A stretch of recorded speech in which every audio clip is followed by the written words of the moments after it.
So the thing about gamers as a whole, and it doesn't even really matter what game it is, the thing that gamers will do is that they will be really good at identifying problems that a particular game has. They're really good at identifying when a game has a problem. That's because they're the ones playing the game, they're the ones with their boots on the ground, they're the ones trying to beat the game, and oftentimes they're better at this than a lot of the devs, you know, because they're playing it as the player, so they're able to see problems that the dev might not be in the headspace to see.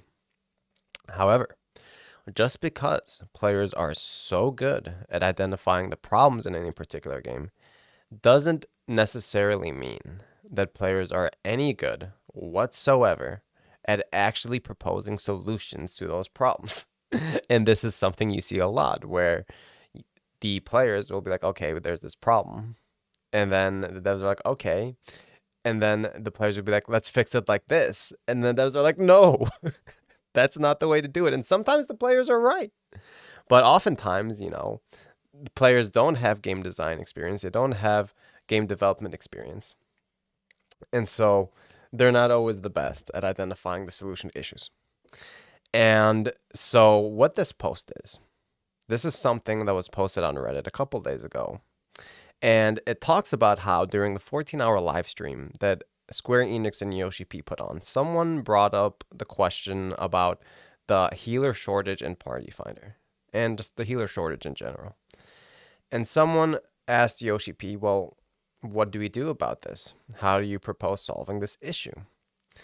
And Yoshi-P said, why not try playing healer, dog? And it seems like the internet's collective response to this is because it takes too long to gear healers, dog. That's why. And so I kind of see like two different perspectives when it comes to this, right? I'm going to go ahead and read this post, but before I do that, I want to talk about a couple things that I learned from Kevin Jordan, one of the original game developers on vanilla World of Warcraft. And Kevin talks about the truck stop donkey hole. And just yesterday, last night, I watched Edge Runners. And at the risk of getting myself canceled, I'm going to give my opinion on Edge Runners, the anime that CDPR did to kind of market for Cyberpunk 2077, right? The show wasn't bad. It was all right. The problem with the show was that it was only 10 episodes long, and it seemed like it was written and that it was made in a way so that there is constant action in almost every single scene, just action, action, action, action. And the character development happens so quickly, like people come and go and come and go, and they didn't give you any time to build, a connection with any of the characters. They didn't give you the time to really get to feel like these characters on a deeper level. They're just like flashes in a pan. And so when things happen, when, characters have things happen to them, good or bad, you don't feel the emotional weight as much because you barely know who this person is because you just met them 2 episodes ago, right?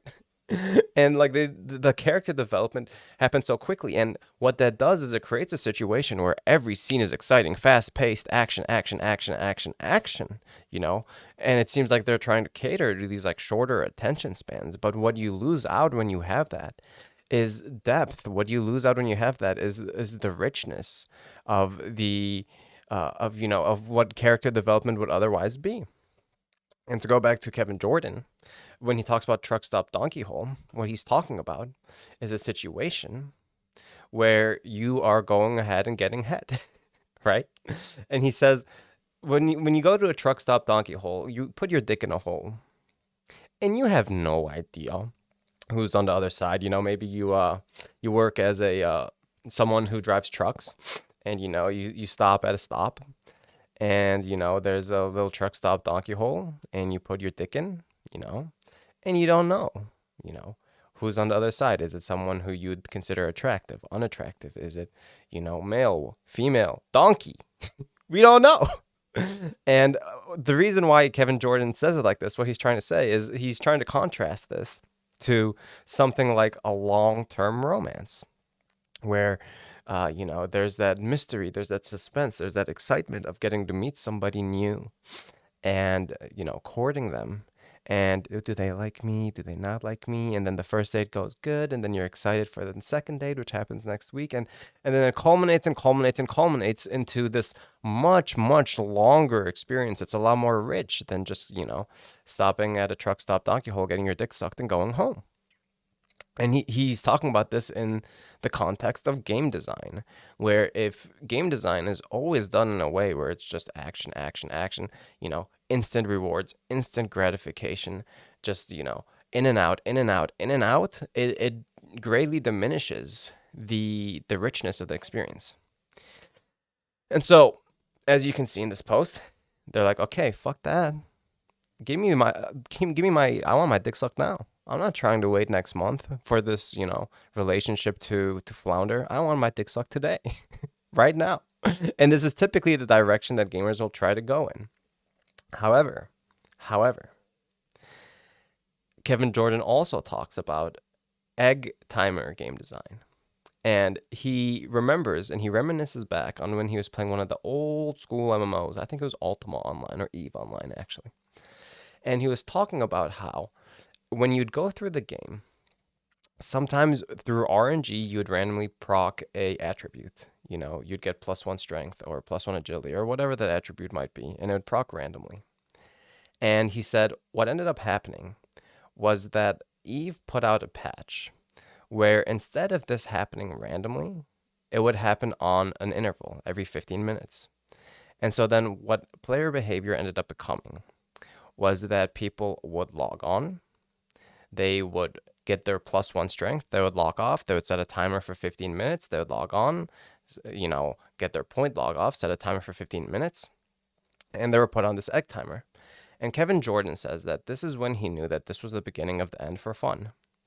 And the thing about the gearing in Final Fantasy XIV's endgame is that it is gearing that is time gated, because you go in, you have your weekly lockout, you get your books once a week, and then it's going to take 7-8 weeks for you to be able to gear up all the way to get to where you need to go. And so you have these two extremes here, where on the one end, you do have the truck stop donkey hole issue where you don't want things to happen too fast so that they're not meaningful. But on the other end, you also have time gating, and time gating often leads to a situation where you're no longer logging on to play. You're logging on to maximize rewards for time. And that's the inherent issue with time gating. Is time gating always bad? No. But that's the issue you will run into. And so without further ado here, the post goes ahead, and the first translation from the Japanese forums about this issue reads, after watching the Q&A from the 14-hour live broadcast yesterday, I wanted to share a thought I've had for a long time. As the title suggests, there is currently a healer shortage, and Yoshi-P said, why not try playing healer? I certainly feel the same way. Right now I'm rating Savage as a tank, but I sensed the healer shortage and thought of switching to healer. However, the problem is gear. When there is a weekly cap, if I start gearing healer, I will have to start from 0. Even if I commit to the path, by the time I got BIS, the tier would have died down. I do think gearing is certainly the charm of doing Savage. However, with the current system, you will be limited to just one role, and it's really hard to experience what Yoshi-P meant by, this is a game where you are allowed to play and handle multiple roles. Would it be possible to consider nerfing the requirements to obtain either Savage gear or Tome gear, or even both gear sets? Honestly, if we stick to the usual remove cap right before next Savage routine, it is too late to help with the current situation. At the very least, please consider gradual nerfing around 4th week or 8th week. So, my take on this so far, as I'm going through this, is why not keep gearing as it is, but just remove the weekly limit. That way, you still have to do all the same amount of work, thus maintaining the meaningfulness that it would take to achieve a geared out healer, but also you're simultaneously making it take a lot less time for the people who want to go ahead and grind it out. So the second poster says, for tanks and healers, even if they can do mechs like spreading or movements, if their CD usage or heal work is bad, they can't proceed to the next prog point. But for DPS, as long as there isn't an ad phase with DPS check, they could easily proceed to the next prog point. Of course, it will be ideal for them to learn midding. As a result, you get enough tanks and healers in practice parties. But for A2, C, or reclears, DPS can join all the parties as long as they can do mechanics because there isn't an official DPS meter. I think there's a structural problem here. At least in Endwalker, there are hardly any party finders anymore for practice until the duty timer runs out, correct? It has happened before, with the final floor being very low difficulty in mechanics, but high difficulty in heal work. Healers have to get lots of practice done to get their heal work solid. But on DPS, there is no responsibility. You can just go straight to clear parties and play. What I think they are saying here is this. Even for vets re-clearing and relearning difficult roles, they have to reprog midding/healing because DPS has no responsibility. That makes healer/tank shortage more prominent in clears and re-clears. I think this is something that's going to apply to MMOs as a whole and even outside of MMOs. It doesn't matter what game you play. If you go and you play World of Warcraft, there is going to be the vast majority of players playing DPS and a lot less playing DPS and heals. This applies to World of Warcraft Retail. This applies to World of Warcraft Classic. This applies to Overwatch, which isn't even an MMO. but in general, you will find that this is going to be true. That the more personal responsibility a role has, the less people want to play that role because the less people want to, put themselves in a situation where they're letting others down, they're getting flamed, or, they're being blamed for something, even though it wasn't their fault because there's a perception that, healers are responsible for keeping me alive, even if you're at the DPS who's not playing well enough to keep yourself alive. This perception exists. And so it doesn't matter what game it is. This is what's going to happen. And this poster here, this on the Japanese forums, I think is absolutely correct. That even in the end game of Final Fantasy, you still have the situation where healers and tanks have more responsibility, or at the very least are perceived to have more responsibility. Although I do think they just straight up do, even though DPS has to do mitigation. They have more responsibility than they've ever had before. Healers and tanks still have more, And this is going to create a situation where people who are used to playing DPS might not want to go out and try healer. It's outside of their comfort zone, and people don't like going outside of their comfort zone. And of course, on top of that, you have the fact that gearing is time gated, so that's two negative incentives on top of each other. So I totally agree with this guy's post here. Now, this next post says, currently, it's a hurdle to switch jobs until the weekly cap is removed, especially since the ability to switch roles is limited by the weekly cap. It's impossible to play as a role currently in demand. Therefore, I would like to see a system to exchange the tome/savage gear we possess into another role. However, since weapons have direct drops, it should be excluded from the system. If we implement the aforementioned system, it will be possible for people to switch roles due to various circumstances, whether it be role in demand or issues with static composition. Also, since Ultimate is on the horizon, there are many players saving up all of the tomes and books. This approach will eliminate the issue and allow more flexibility in playing. There is nothing to gain or lose from exchanging the same gear for different roles, but if someone has any concerns, I'd like to learn more. So I do like this idea. This person says, well, if you've got the gear on one role, why not just be able to trade it for gear from another role? Now, the only issue I see with this approach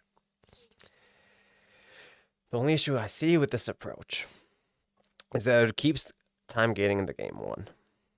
And two, it makes it so there's less incentive for you to maintain a sub. If you already have all the gear you need, it'll just decrease game time. It'll decrease the weekly gates, therefore decrease sub money for Square Enix.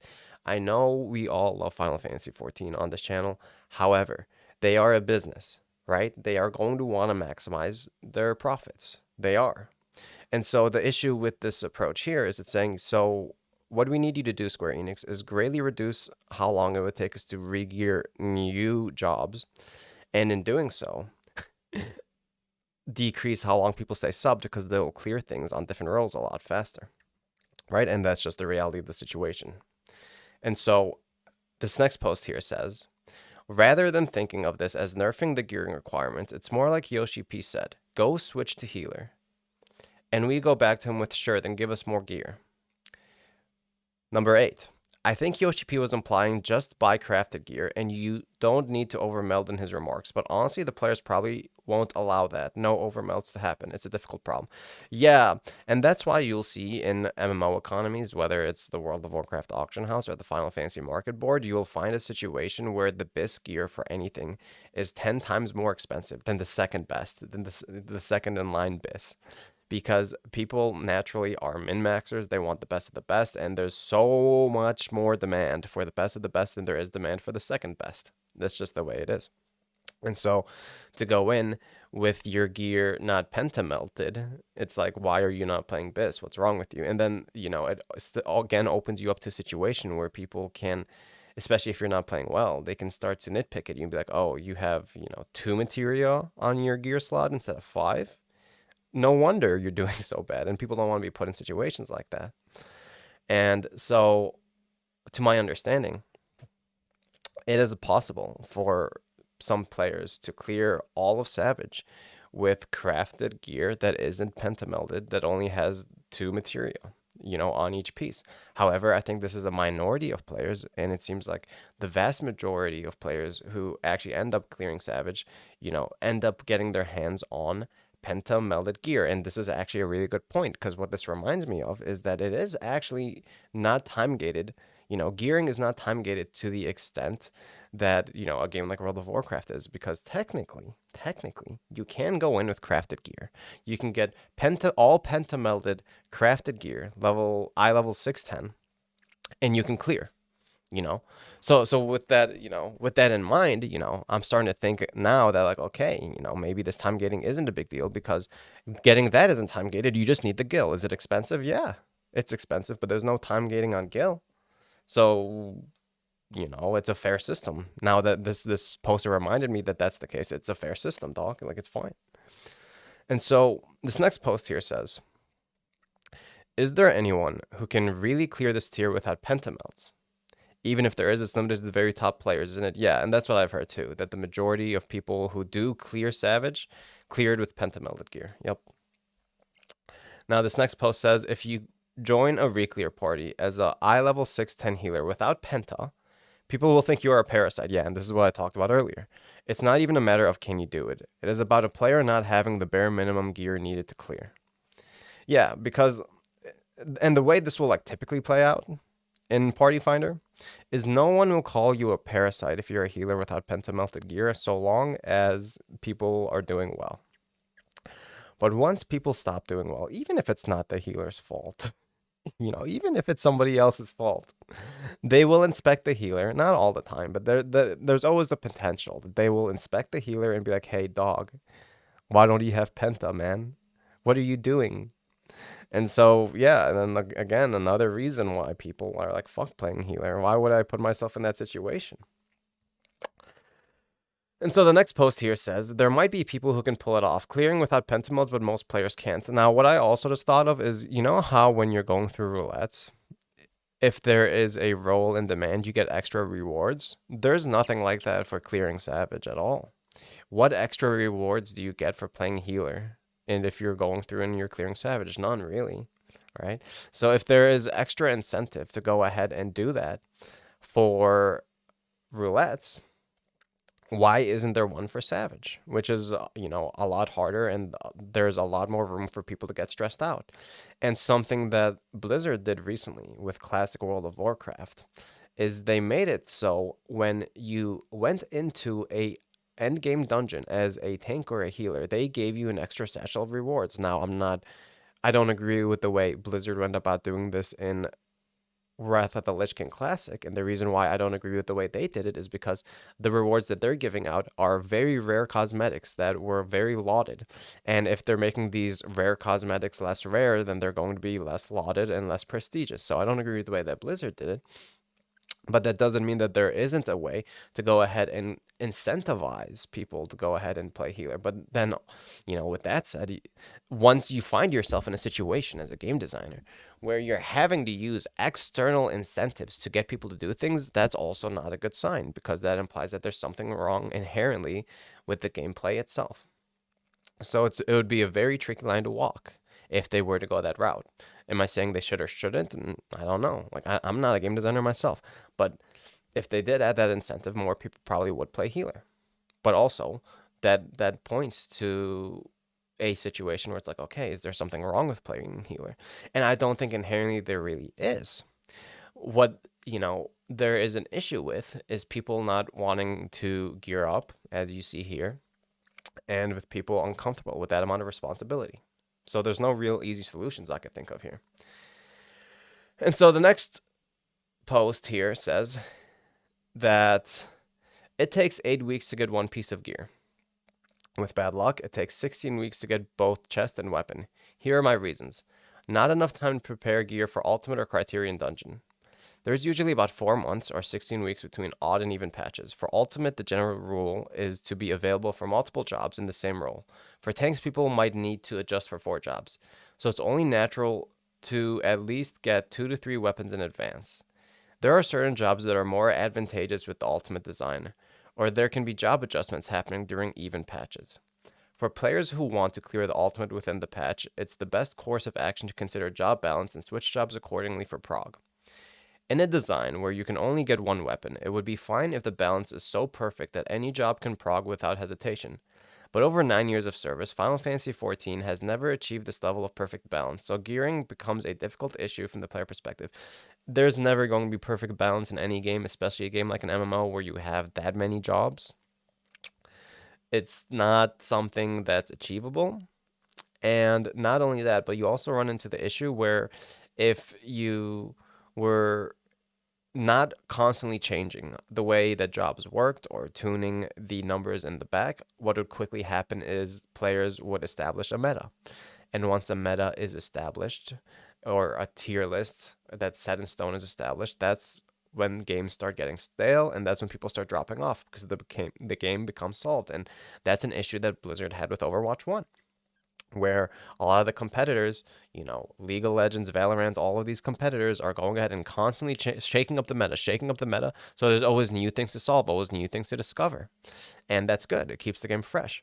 But what happened with Overwatch 1 was Blizzard did not do that nearly as frequently as they needed to do it in order to keep the game fresh. And so the game drastically lost players as time went on. Now Overwatch 2 comes out, new meta, new comps, new heroes, new everything.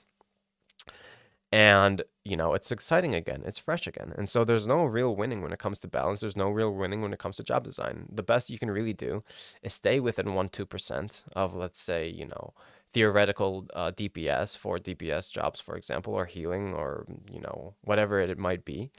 And simultaneously to keep things, fresh while you're doing it. And that by itself is a very difficult task.